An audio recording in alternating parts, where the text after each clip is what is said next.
You're listening to Skeptoid. I'm Brian Dunning from Skeptoid.com. Who is closed-minded, the skeptic or the believer? The tagline for this podcast, buried somewhere in the RSS feed that nobody ever sees, is, "The truth always hurts someone." This axiom is reproven every week when my Google alerts show me new references on the web to Skeptoid, usually in somebody's blog, usually lambasting me as a paid stooge for the government, or, at best, just another closed-minded debunker. If I don't accept every shred of anecdotal whimsy as absolute proof of the supernatural, I'm closed-minded. If I have not been sufficiently impressed by evidence to move from the null hypothesis, I'm trying to justify my preconceived notions. If I am moved by the results of well-performed studies that have passed peer review and contribute to a scientific consensus, I've taken the red pill and gone down the rabbit hole to become a true believer in the lies of big science. Now, take a moment to reflect. Are those not the same things skeptics say about believers? They are, exactly. Skeptics and believers tend to follow the same thought processes and come to conclusions that validate their own methods and beliefs, and invalidate those of their opponent.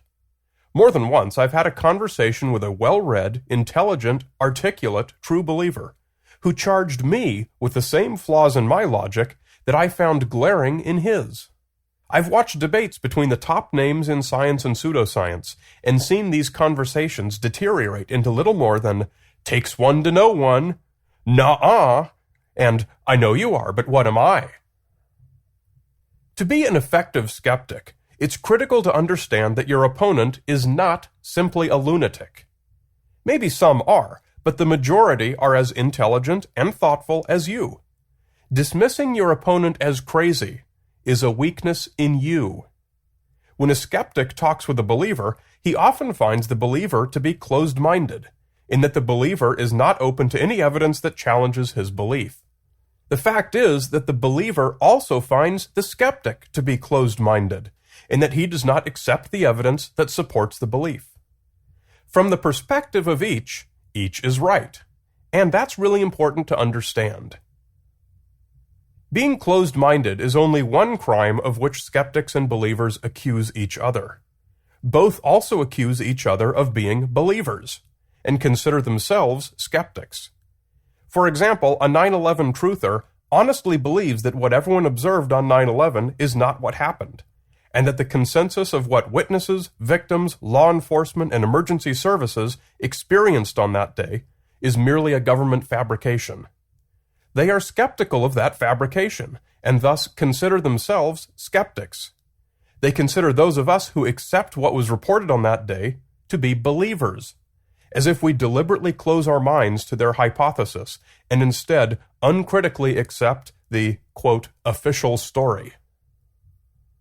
Similarly, proponents of non-scientific alternatives to healthcare, like reflexology or straight chiropractic or Reiki, consider their mistrust of evidence-based medicine to be well-founded skepticism.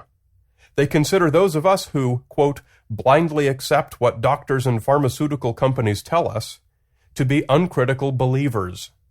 From their perspective, that's a reasonable evaluation. People who watch and believe the ghost hunting shows on television consider what they see to be scientific evidence of ghosts, and that skepticism of the claim that ghosts don't exist is more than justified. They honestly consider those of us who don't buy into those shows to be turning a blind eye to the evidence and insisting on a stubborn belief that ghosts have never been shown to exist. From their perspective, we are the ones who are closing our minds to the evidence and not being scientific. I'm not even sure what being closed-minded is. I guess it means that you won't give a chance to any evidence of any quality. If that's true, then closed-minded is probably not a term that genuinely applies to either skeptics or believers. The first step is to be selective about what evidence we turn away at the door. And this is where the real difference is. We all turn away some of the evidence at the door. We have to. It would be impossible to get through your day if you had to devote a full-fledged investigation into every minute suggestion or claim or anecdote that comes along. And here's an important point. This is a charge that I think we are nearly all guilty of, to some degree. In their process of selecting which evidence to turn away at the door and to which to give further attention, skeptics and believers both tend to select evidence they are likely to be predisposed to accept. Everyone does this. Whether you know anything about the scientific method or not, whether you believe in Bigfoot or not, whether you're trying to justify a preconceived notion or not, or whether you're a skeptic or a believer, we all have our own individual standards by which we select evidence to consider. This filtering is usually done with a bias, because most people don't happen to be following a formal research protocol every minute of every day. Here's the way this evidence filtering usually plays out in everyday life. I say, my dad's diabetes was cured with acupuncture. The skeptic says, we already know there's no plausible connection between the two. I'm not interested in that anecdote. The believer says, I'm very interested in what acupuncture can do. This is one more piece of evidence of its effectiveness. I say, Pfizer just announced its new cancer drug has been approved and found to be safe and effective. The skeptic says, that system's not perfect, but it's the best we have. Glad to hear we have a new effective option. The believer says, I'm not interested in any claims made by a for-profit pharmaceutical company. I say, Bob saw a UFO and he could see aliens waving through the window. The skeptic says, a fun story, but hardly useful as evidence of anything. The believer says, taken by itself, this story may not be great evidence, but it adds to the mountain of evidence of alien visitation. Even though both of these people follow the same thought process, the skeptic is going to be right more often than the believer. Why? He's no more or less closed-minded or biased in the way he shuts out information. The only reason his decisions are usually going to be better is that he has a better general science background. He has a general understanding of what's clinically known about acupuncture, rather than what's in newspaper advertisements. He has a general knowledge of the drug research and approval process.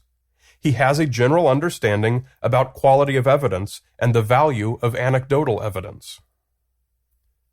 Here's a real-life example. I had a recent email exchange with Stanton Friedman, probably the biggest promoter of alien visitation.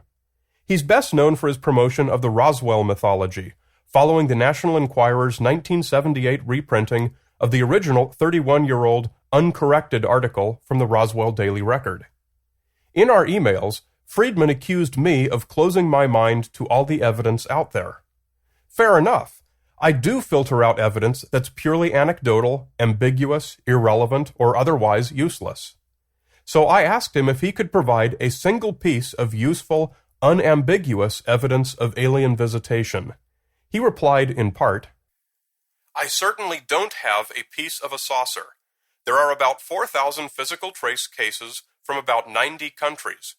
Having a fingerprint doesn't provide the finger, but proves one was there. We are dealing with intelligently controlled ET spacecraft. Friedman is absolutely right that a fingerprint proves a finger was there. A fingerprint is unambiguous and has no other explanation. But what are these 4,000 physical traces? We'd have to look at each one individually and evaluate it. We don't just say, well, 4,000 is a big number, some of them must be real. If any are conclusively and unambiguously parts of an alien spaceship with no other possible explanation, then we'd have something worth looking at. What we don't ever do is credit 4,000 pieces of poor evidence in the aggregate as one piece of good evidence. If Friedman followed a responsible research protocol, he would refuse to draw a conclusion from 4,000 useless items of unknown origin. I look at it and see 4,000 arguments that no good evidence has been found. Friedman looks at the same thing and says, quote, we are dealing with intelligently controlled ET spacecraft. So what is the real difference between skeptics and believers? It's disingenuous to claim that either is more closed-minded than the other. Everyone sits somewhere along that spectrum. nobody is immune. It's disingenuous to say that either is more of a stubborn believer than the other, or that either tends to support their preconceived notions more than the other. Probably all of us are more guilty of these than we like to admit, especially in less formal environments. The real difference between skeptics and believers is that skeptics have a useful foundation of scientific knowledge and an aptitude for following the scientific method. These tools allow us to distinguish poor quality evidence from good quality evidence. And importantly, they help restrain us from drawing poorly supported conclusions from the evidence that we do accept, no matter how strongly we want those conclusions to be justified. So don't focus on buzzword labels like closed-minded or true believer. You can be both of those things and still be able to properly analyze evidence and draw a supported conclusion. You can also be guilty of neither fault and yet be unable to distinguish a well-supported conclusion from mountains of poor evidence. Focus on the method behind the conclusion. Focus on the quality of evidence that supports the conclusion. The ad hominem attack of "he's closed-minded" says nothing at all about the quality of evidence.